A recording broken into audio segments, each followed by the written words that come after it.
الحمد لله وكفى وسلام على عباده الذين اصطفى أما بعد فأعوذ بالله من الشيطان الرجيم بسم الله الرحمن الرحيم يا أيها الذين آمنوا كتب عليكم الصيام كما كتب على الذين من قبلكم لعلكم تتقون۔ انتہائی واجب الاحترام معزز دوستوں اور بھائیوں،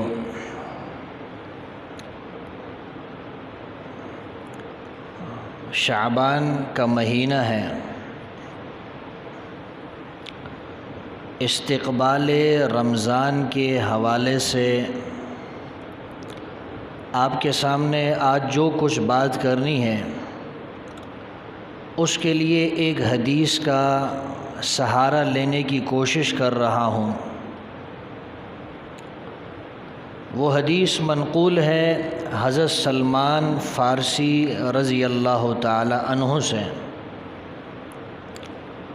حضرت سلمان فارسی رضی اللہ تعالی عنہ کو آپ جانتے ہیں کہ ان کے والد جو تھے وہ آتش کدے کے بڑے تھے، یہ آتش پرست تھے، آگ کی عبادت کیا کرتے تھے۔ تو جو آتش کدہ تھا ان کے والد ان کے ذمہ دار تھے اور اس کی آگ کی دیکھ بھال کیا کرتے تھے۔ حضرت سلمان فارسی رضی اللہ تعالیٰ عنہ کو اس سے اطمینان نہیں تھا۔ اطمینان اس لیے نہیں تھا کہ جس آگ کی ہم عبادت کرتے ہیں وہ آگ بجھ جاتی ہے، دوبارہ ہم اس کو جلاتے ہیں، پھر بجھتی ہے، پھر جلاتے ہیں، پھر بجھتی ہے، پھر جلاتے ہیں۔ چونکہ حضرت سلمان فارسی رضی اللہ تعالیٰ عنہ کو تسلی نہیں تھی اپنی اس آتش پرستی کے اوپر، اس آگ کی عبادت پر ان کو اطمینان نہیں تھا۔ ایک عیسائی عالم سے ان کی ملاقات ہو گئی، تفصیلی واقعہ ہے، مختصراً عرض کر رہا ہوں۔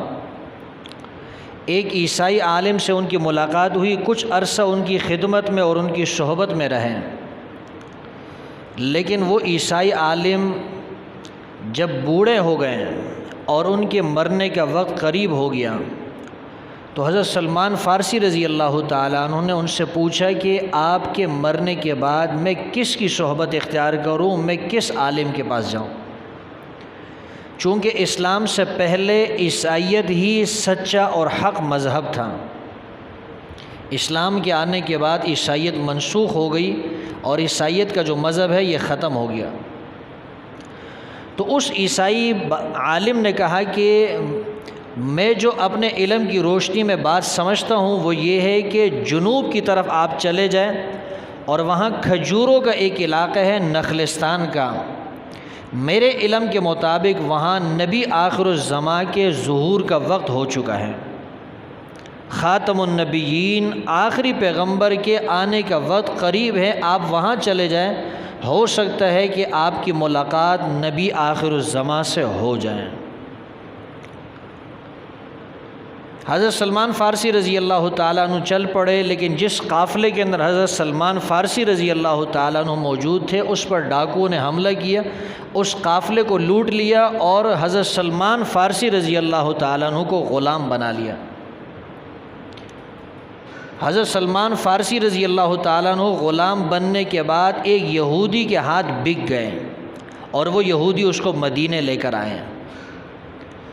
مدینے کے اندر اللہ تعالیٰ کا کرشمہ یہ ہوا، اللہ کی قدرت یہ ظاہر ہوئی کہ رسول اللہ صلی اللہ علیہ وسلم نے مکہ سے مدینے کی طرف ہجرت فرمائی، اور رسول اللہ صلی اللہ علیہ وسلم کی رسالت اور نبوت کا پیغام حضرت سلمان فارسی رضی اللہ تعالیٰ عنہ کے کان تک پہنچ گیا۔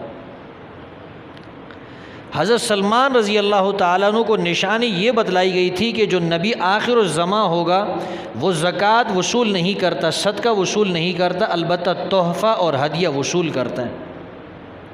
تو ایک مرتبہ حضرت سلمان رضی اللہ تعالیٰ عنہ نے کچھ کھجوریں پیش کی اور فرمایا کہ یہ صدقے کی کھجوریں ہیں۔ پیغمبر علیہ السلام نے فرمایا کہ میں صدقے کا مال وصول نہیں کرتا۔ پھر کچھ عرصے کے بعد حضرت سلمان فارسی رضی اللہ تعالیٰ عنہ نے ان کے سامنے تحفے کی کھجوریں پیش کی، ہدیے کی۔ اللہ کے رسول نے اس کو قبول کر لیا۔ اور حضرت سلمان فارسی رضی اللہ تعالیٰ عنہ وہ صحابی ہے جن کے متعلق اللہ کے رسول نے فرمایا حضرت سلمان ہمارے اہل بیت میں سے ہیں۔ انہی سلمان فارسی رضی اللہ تعالیٰ عنہ کے مشورے پر غزوہ خندق، غزوہ احزاب جو سن 5 ہجری کے اندر پیش آیا، انہی کے مشورے پر مدینے کے ارد گرد جو ہے خندق کھودی گئی تھی۔ انہی صحابی سے حضرت سلمان سے روایت ہے رضی اللہ تعالیٰ عنہ، فرماتے ہیں خطبنا رسول اللہ صلی اللہ علیہ وسلم آخر یوم من شعبان، فرماتے ہیں کہ شعبان کی آخری تاریخ تھی، اللہ کے رسول نے ہمیں خطبہ دیا۔ خطبہ دینے والے کون ہیں؟ امام الانبیاء والمرسلین ہیں۔ اور خطبہ جن کو آپ دے رہے ہیں، وہ خطبہ سننے والے وہ کون ہیں؟ وہ صحابہ کی وہ جماعت ہے جن کو اللہ نے کہیں تو فرمایا اولئک علی ھدی من ربہم، یہ ہدایت یافتہ ہیں، اور کہیں اللہ نے ان کو فرمایا کہ اولئک ھم المفلحون، یہ کامیاب ہیں، اور کہیں اللہ نے ان کو فرمایا اولئک ھم الراشدون، یہ رشد و ہدایت والے ہیں، اور کہیں اللہ نے ان کے متعلق فرمایا اولئک کتب فی قلوبہم الایمان، اللہ نے ان صحابہ کے دلوں کے اندر ایمان کو لکھ دیا ہے۔ اللہ کی لکھی ہوئی چیز کو کوئی مٹا نہیں سکتا۔ صحابہ کے دلوں میں ایمان اللہ نے لکھا ہے، اللہ کے لکھے ہوئے اس ایمان کو کوئی مٹا نہیں سکتا، یہ ختم نہیں ہو سکتا۔ انہی صحابہ کے متعلق اللہ نے فرمایا وَزَيَّنَهُ فِي قُلُوبِكُمْ، اللہ نے ان کے دلوں کے اندر ایمان کو مزین کر دیا ہے۔ ایمان صحابہ کے ساتھ اچھا لگتا ہے، صحابہ ایمان کے ساتھ اچھے لگتے ہیں۔ انہی صحابہ کے متعلق اللہ نے فرمایا رضی اللہ عنہم ورضوا عنہ، اللہ ان سے راضی ہو گیا ہے، یہ اللہ سے راضی ہو گئے ہیں۔ تو میں عرض یہ کر رہا تھا کہ خطبہ دینے والے کون ہیں؟ امام الانبیاء والمرسلین، خاتم النبیین، اور خطبہ سننے والے کون ہیں؟ وہ ہے صحابہ کرام۔ تو اللہ کے رسول نے شعبان کی آخری تاریخ میں صحابہ کو خطبہ دیا۔ شعبان کی آخری تاریخ تھی اور کل جو ہے وہ رمضان کا مہینہ وہ ہونے والا تھا۔ تو اللہ کے رسول نے فرمایا یا ایھا الناس قد اظلکم شہر عظیم شہر مبارک، اللہ کے رسول نے فرمایا اے لوگو، ایک ایسا مہینہ تم پر سایہ فگن ہو رہا ہے جو بہت ہی عظمتوں والا ہے، اور وہ مہینہ بہت برکتوں والا مہینہ ہے۔ سایہ فگن ہو رہا ہے تم پر۔ وہ آپ نے دیکھا ہوگا کہ جب کوئی چیز انسان پر سایہ کر لے تو وہ چیز قریب آ رہی ہوتی ہے۔ آپ کسی چیز کے اوٹ میں جب آ جاتے ہیں، کوئی گاڑی آتی ہے، اس کا سایہ ہوتا ہے تو گاڑی آپ کے قریب ہوتی ہے، اس کا سایہ آپ پر پہلے پڑتا ہے۔ کسی بھی چیز کا سایہ پہلے پڑتا ہے، وہ چیز بعد میں آتی ہے۔ تو اللہ کے رسول نے فرمایا کہ تم پر رمضان کا مہینہ سایہ فگن ہو رہا ہے، عظمتوں والا مہینہ، برکتوں والا مہینہ تم پر سایہ فگن ہو رہا ہے، یعنی بس قریب ہے کہ وہ رمضان کا مہینہ آیا چاہتا ہے۔ اور فرمایا فیہ لیلۃ خیر من الف شہر، اس مہینے میں ایک رات ایسی رات ہے، فرمایا وہ 1000 مہینوں سے بہت بہتر ہے۔ 1000 راتوں سے نہیں، 1000 ہفتوں سے نہیں، 1000 مہینوں سے بہت بہتر ہے۔ یہ عظمتوں والا مہینہ ہے، یہ برکتوں والا مہینہ ہے۔ عظمتوں والا مہینہ کیوں نہ ہو جس کی ایک رات 1000 مہینوں سے بہتر ہے، جس کے اندر ایک نفل پڑھنے سے فرض کے برابر ثواب ملتا ہے، جس کے اندر ایک فرض کے ادا کرنے سے 70 فرائض کے برابر اجر اور ثواب ملتا ہے۔ اور خود قرآن کے اندر اللہ نے فرمایا انا انزلناہ فی لیلۃ القدر، قرآن کو ہم نے شب قدر میں نازل کیا۔ وما ادراک ما لیلۃ القدر، آپ کو کیا معلوم شب قدر کیا ہے؟ فرمایا لیلۃ القدر خیر من الف شہر، یہ جو شب قدر ہے یہ 1000 مہینوں سے بہت بہتر ہے۔ کتنا بہتر ہے یہ تو اللہ کے علم میں ہے، ہمیں تو اللہ نے اتنا بتا دیا کہ 1000 مہینوں سے بہتر ہے۔ پہلے زمانے کے اندر لوگ سفر کیا کرتے تھے گھوڑوں پر، اونٹوں پر اور پیدل سفر کیا کرتے تھے۔ تو یہاں سے جو لوگ حج پہ جاتے تھے خاص طور پر اس وقت کی بات اس وقت آپ تصور کریں کہ جب یہ گاڑیاں موجود نہیں تھی، ریل گاڑیاں نہیں تھی، ہوائی جہاز نہیں تھے، تو لوگ جو سفر کیا کرتے تھے سال کے اندر 6 مہینے کے اندر کئی مہینوں کے اندر وہ حج کے لیے آیا جایا کرتے تھے۔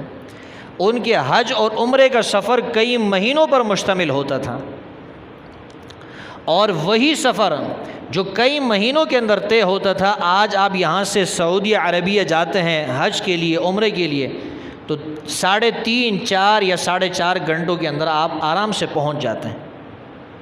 سفر تو وہی ہے، راستہ تو بیچ سے اس کو کاٹا نہیں گیا، راستہ اتنا ہی ہے، لیکن آپ کا سفر سواری کے ذریعے مختصر ہو گیا ہے۔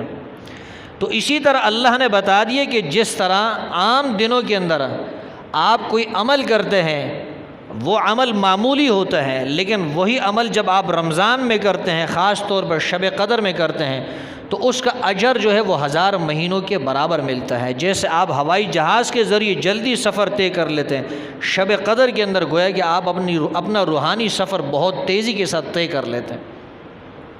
اللہ کے رسول نے فرمایا من تقرب فیہ بخصلۃ من الخیر کان کمن ادی فریضۃ فیما سواہ، جو اس میں کوئی نفل عبادت کرے وہ ایسا ہے جیسے کہ اس نے کسی عام مہینے کے اندر فرض عبادت ادا کی ہے۔ اس مہینے کے اندر نفل عبادت کرنے کے ثواب فرض کے برابر ہیں، اور فرمایا کہ ومن ادی فریضۃ فیہ کان کمن ادی 70 فریضۃ فیما سواہ، جس نے اس مہینے میں ایک فرض ادا کیا، رمضان کے مہینے میں ایک فرض ادا کیا، ایسا ہے گویا کہ اس نے عام دنوں کے اندر، عام مہینوں کے اندر 70 فرائض ادا کیے۔ اسی لیے تو عظمتوں والا مہینہ فرمایا، اسی لیے تو برکتوں والا مہینہ اس کو فرمایا، اور فرمایا کہ یہ جو مہینہ ہے یہ صبر کا مہینہ ہے، والصبر ثوابہ الجنہ، اور صبر کا بدلہ اللہ نے جنت رکھ دیا ہے۔ صبر کسے کہتے ہیں؟ انسان کی اپنی خواہشات جو ہے، انسان اپنی خواہشات کو دبا لے اور زندگی کی جو تلخیاں ہیں اور زندگی کی جو ناگواریاں ہیں اس کو برداشت کرے، شریعت کی اصطلاح میں اس کو صبر کہا جاتا ہے۔ آپ چاہتے ہیں کہ آپ اپنی خواہشات پوری کریں، آپ چاہتے ہیں کہ آپ زندگی کی تلخیوں سے بچ جائیں، لیکن اس کے باوجود آپ اپنی خواہشات کو دباتے ہیں، اس کو پورا نہیں کرتے، اور زندگی کی ساری تلخیاں اور ناگواریاں آپ جھیل لیتے ہیں، اسی کو صبر کہا جاتا ہے۔ فرمایا کہ یہ صبر کا مہینہ ہے، اور صبر کا جو بدلہ ہے وہ اللہ نے جنت رکھ دیا ہے۔ وشہر المواسات، فرمایا کہ یہ غم خواری کا مہینہ ہے، یہ ہمدردی کا مہینہ ہے۔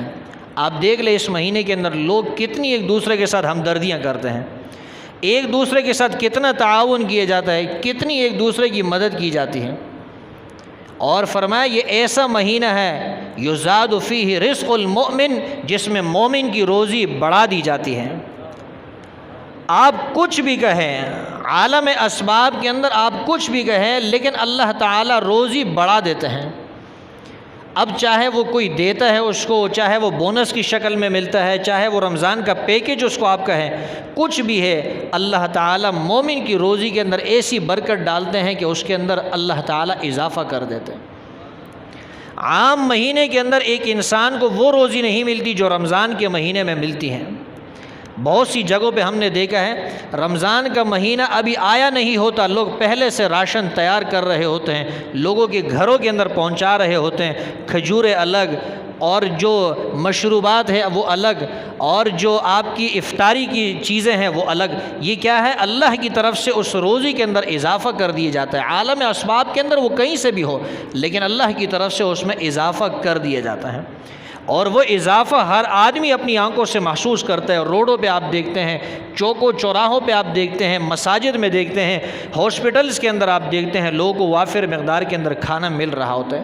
یہ کیا ہے کہ اللہ نے اس مہینے کی برکت سے لوگوں کی روزی میں اضافہ کر دیا ہے۔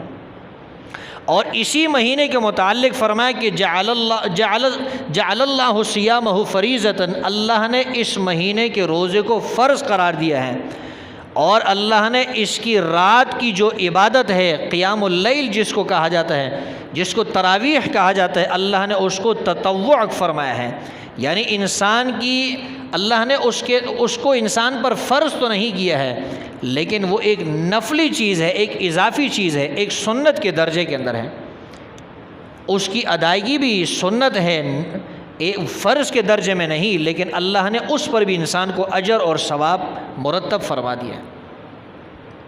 تو یہ صبر کا مہینہ ہے، لوگ اس میں کھانے پینے سے اپنے آپ کو روک لیتے ہیں۔ اب کھانا پینا انسان کی ضرورت ہے، یہ انسان کی جائز ضرورت ہے، حلال کھانا بھی انسان نہیں کھاتا ہے، حلال روزی حلال پانی وہ انسان نہیں پیتا ہے، یہ اپنی خواہشات کو انسان روک لیتا ہے، اسی کو تو صبر کہا جاتا ہے، اسی پر پھر اللہ کی طرف سے انسان کو جنت ملتا ہے۔ ایک دوسرے کے ساتھ مدد کر رہے ہوتے ہیں، یہی تو غمخواری ہے، یہی تو ہمدردی ہے، اور جو اللہ کی طرف سے روزی کے اندر اضافہ ہو رہا ہے، اسی لیے تو اس کو عظمت والا اور برکت والا مہینہ فرمایا ہے۔ اللہ کے رسول نے ارشاد فرمایا کہ جو شخص کسی روزہ دار کو روزہ افطار کرائے، من فطر صائما کان لہ مغفرۃ لذنوبہ وعتق رقبتہ من النار، فرمایا کہ جس نے اس رمضان کے مہینے میں کسی روزہ دار کو روزہ افطار کرایا، اس کو کیا اجر ملے گا؟ فرمایا اللہ اس کے گناہوں کو معاف فرما دیں گے، گناہ اللہ معاف فرما دیں گے، اور جہنم کی آگ سے اس کا چھٹکارا ہو جائے گا، اس کو نجات مل جائے گی۔ یہی وہ مہینہ ہے کہ جس کے اندر انسان کو جہنم کی آگ سے نجات ملتی ہے اور انسان کو چھٹکارا ملتا ہے۔ ایک روزہ دار کو روزہ افطار کرایا، اس کا اجر کیا ہے؟ گناہ بھی اللہ نے معاف کر دیے، اور اس انسان کی جان بھی جہنم کی آگ سے محفوظ ہو گئی۔ صحابی فرماتے ہیں فقلنا یا رسول اللہ لیس کلنا یجد ما یفطر بہ الصائم، ہم میں سے ہر آدمی اتنا مالدار تو نہیں، اتنی استطاعت والا تو نہیں کہ وہ کسی روزہ دار کو افطار کرائے۔ ظاہر سی بات ہے افطار کرائے گا تو کم سے کم بھی 150-200 روپے خرچہ تو ہوگا اس پر۔ تو فرمایا اللہ کے رسول ہم میں سے سب کی اتنی طاقت نہیں ہے، کوئی تو ہوگا مالدار جو کسی روزہ دار کو افطار کرائے، 10 آدمیوں کو بھی افطار کرا سکے گا، لیکن سب تو جو ہے وہ کسی روزہ دار کو افطار نہیں کرا سکتے۔ تو پھر اللہ کے رسول نے فرمایا کہ جو شخص کسی روزہ دار کو پانی کا ایک گلاس پانی کسی کو پلائے، یا دودھ کا ایک گلاس کسی کو پلائے، یا کسی کو کھجور کا ایک دانہ کھلائے اور اس سے روزہ دار کا افطار کرائے، تو فرمایا کہ اللہ تعالیٰ اس کو میرے حوض کوثر سے وہ پانی پلائیں گے کہ وہ پھر کبھی پیاسا نہیں ہوگا یہاں تک کہ وہ جنت میں داخل ہو جائے۔ جب تک جنت میں داخل نہیں ہوگا اس کو پیاس نہیں لگے گی، اور جنت میں داخل ہونے کے بعد کوئی پیاس ہوتی نہیں۔ وہاں پھر اللہ نے انسان کی لذت کے لیے، تلذذ کو حاصل کرنے کے لیے وہاں اللہ نے کئی قسم کی نہریں جاری کی ہیں۔ شراب کی نہر الگ، دنیا والی شراب نہیں جو انسان میں مستی پیدا کر دے، بےہودگی پیدا کر دے، انسان کی عقل اس سے خراب ہو جائے، بدمستی انسان کے اندر پیدا ہو جائے۔ وہاں تو وہ ایسی شراب ہوگی اس کے پینے کے بعد انسان لذت محسوس کرے گا، نشاط اپنے اندر محسوس کرے گا، قوت محسوس کرے گا۔ شہد کی نہریں الگ، دودھ کی نہریں الگ، خالص پانی کی نہریں الگ۔ آج پانی کے لیے انسان ترس گیا ہے، پانی ہر انسان کی ضرورت ہے، پانی انسان کی زندگی ہے، پانی کے بغیر انسان زندہ نہیں رہ سکتا۔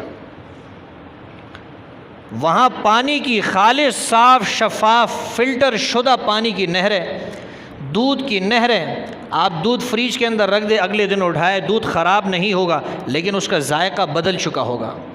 وہاں دودھ کا ذائقہ نہیں بدلے گا۔ اور شہد تو کہیں ہمیں ملتی نہیں، جب مل جائے ویسے ہی ہم اپنے دل کو تسلی دیتے ہیں کہ یہ اصلی شہد ہے، اس میں ملاوٹ نہیں، پتہ نہیں کہاں سے اس میں ملاوٹ ہو چکی ہوتی ہے۔ وہاں کئی قسم کی نہریں ہوگی۔ تو فرمایا کہ جو شخص کسی روزہ دار کو افطار تو بہت بڑی بات ہے، صرف ایک کھجور کا دانہ کھلائیں، صرف اس کو دودھ کا ایک گلاس، لسی کا ایک گلاس کسی کو پلائیں، یا پانی کا ایک گلاس کسی کو پلائیں، تو فرمایا اس کو بھی اتنا اجر ملے گا۔ اللہ کے رسول نے فرمایا اللہ تعالیٰ میرے حوض کوثر سے اس کو پانی پلائے گا جس کے پینے کے بعد اس کو کبھی پیاس نہیں لگے گی یہاں تک کہ وہ جنت میں داخل ہو جائے۔ اور فرمایا وَهَذَا شَهْرٌ أَوَّلُهُ رَحْمَةٌ وَأَوْسَطُهُ مَغْفِرَةٌ وَآخِرُهُ عِتْقٌ مِّنَ النَّارِ۔ فرمایا یہ وہ مہینہ ہے جس کا پہلا عشرہ رحمت کا عشرہ ہے، جس کا دوسرا عشرہ مغفرت کا عشرہ ہے، جس کا تیسرا عشرہ وہ جہنم سے چھٹکارے کا عشرہ ہے۔ آپ مجھے بتائیں پہلا عشرہ اگر رحمت کا ہے تو کیا دوسرا عشرہ رحمت کا نہیں؟ اگر پہلا عشرہ رحمت کا ہے دوسرا مغفرت کا ہے تو کیا تیسرا رحمت کا اور مغفرت کا نہیں ہے؟ وہ بھی رحمت کا ہے، وہ بھی مغفرت کا ہے، بلکہ اللہ تعالیٰ کے سارے دن، ساری راتیں، سال کا ہر دن، سال کی ہر رات، ہر ہفتہ، ہر مہینہ وہ اللہ کی طرف سے رحمتیں ہی رحمتیں ہوتی رہتی ہیں۔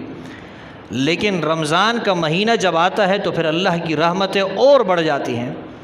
آپ اس کو یوں سمجھ لیجئے جیسے دریا ہیں، ایک آدمی دریا کے کنارے بیٹھا ہو، اس کو پانی کی کوئی کمی محسوس ہوگی؟ کوئی کمی محسوس نہیں ہوگی، وہ جتنا پانی اس میں سے لیتا جائے، جتنا پیتا جائے، جتنا استعمال کرتا جائے، پانی وافر مقدار کے اندر دریا کے اندر موجود ہوتا ہے۔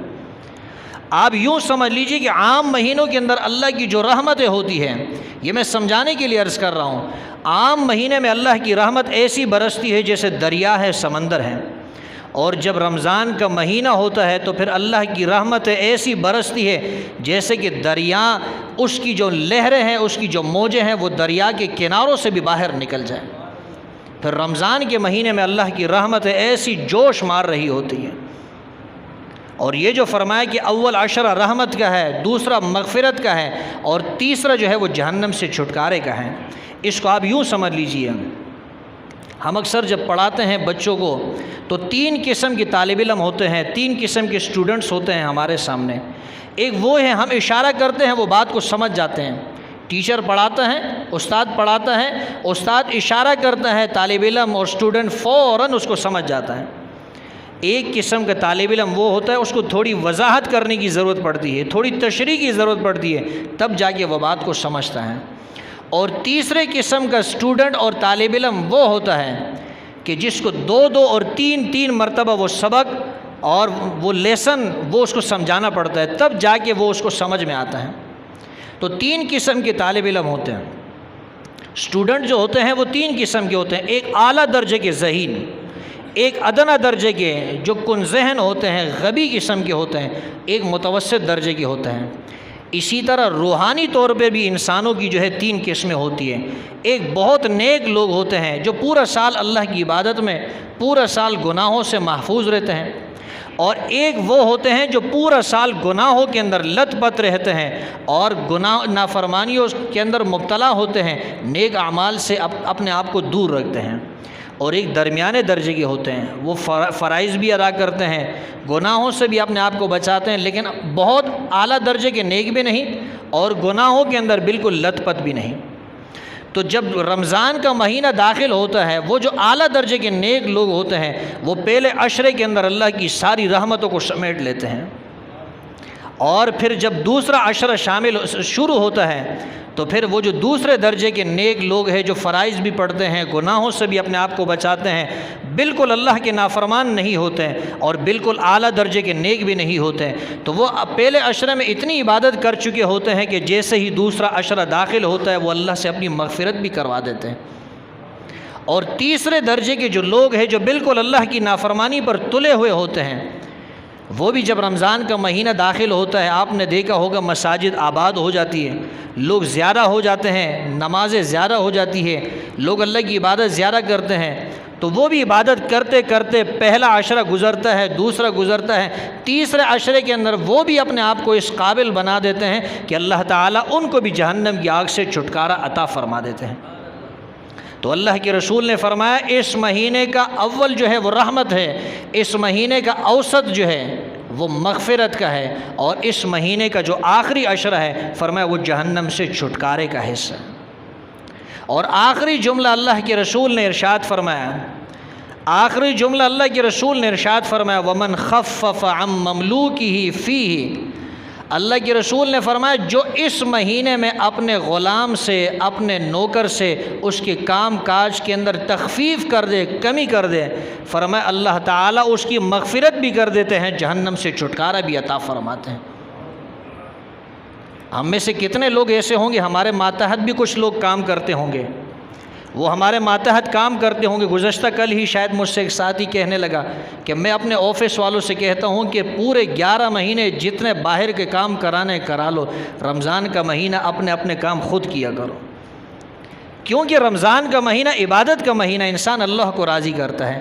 پھر میں اکثر ساتھیوں سے کہا کرتا ہوں کہ اگر آپ کا کام ایسا ہے، آپ کا بزنس ایسا ہے، آپ کے معاملات ایسے ہیں کہ آپ خود اپنے اس نوکر کا، اپنے اس ملازم کا، اس سرونٹ کا آپ اس کے کام کو کم نہیں کر سکتے ہیں یا خود اس کے ساتھ تعاون نہیں کر سکتے، تو پھر تھوڑے پیسے بڑھا دو، اس کے تھوڑے پیسوں کے اندر اضافہ کر دو، ایک بونس اس کو دے دو تاکہ اس کا دل خوش ہو جائے، 2 جوڑے اس کو دے دو، اس کی بیوی بچوں کے لیے کپڑوں کے انتظامات کر دو تاکہ وہ خوش ہو جائے کہ اگر رمضان کے مہینے میں میرا کام کم نہیں ہوا، اجرت تو زیادہ مل گئی ہے نا۔ اور اجرت کا زیادہ ملنا خود اس بات کی دلیل ہے کہ کام کم لیا گیا ہے۔ ایک آدمی کی تنخواہ اگر 15,000 روپے ہیں اور وہ 8 گھنٹے کام کرتا ہے، اگر رمضان کے مہینے میں اس کو 30,000 روپے ملے ہیں تو اس کا مطلب یہ ہے کہ وہ 30,000 روپے اس کو 8 گھنٹوں کے نہیں 16 گھنٹوں کے ملے ہیں۔ تنخواہ اس کو 16 گھنٹوں کی ملی ہے اور کام اس نے 8 گھنٹے کی ہے، وہی کام کے اندر تخفیف ہو گئی ہے۔ تو اس حدیث پہ آپ غور کریں گے، انشاءاللہ رمضان کی جتنی باتیں ہیں، جو عبادات ہیں، وہ انشاءاللہ آپ کو سمجھ میں آ جائے گی۔ دعا ہے اللہ تعالیٰ سے ہمیں یہ رمضان کا بابرکت مہینہ نصیب بھی فرمائے اور اس کی جتنی بھی برکات ہے اور جتنی بھی رحمتیں ہیں وہ ہمیں سمیٹنے کی توفیق بھی عطا فرمائے۔ زیادہ سے زیادہ اللہ تعالیٰ ہمیں اس رمضان کے بابرکت مہینے میں عبادت کرنے کی توفیق عطا فرمائے۔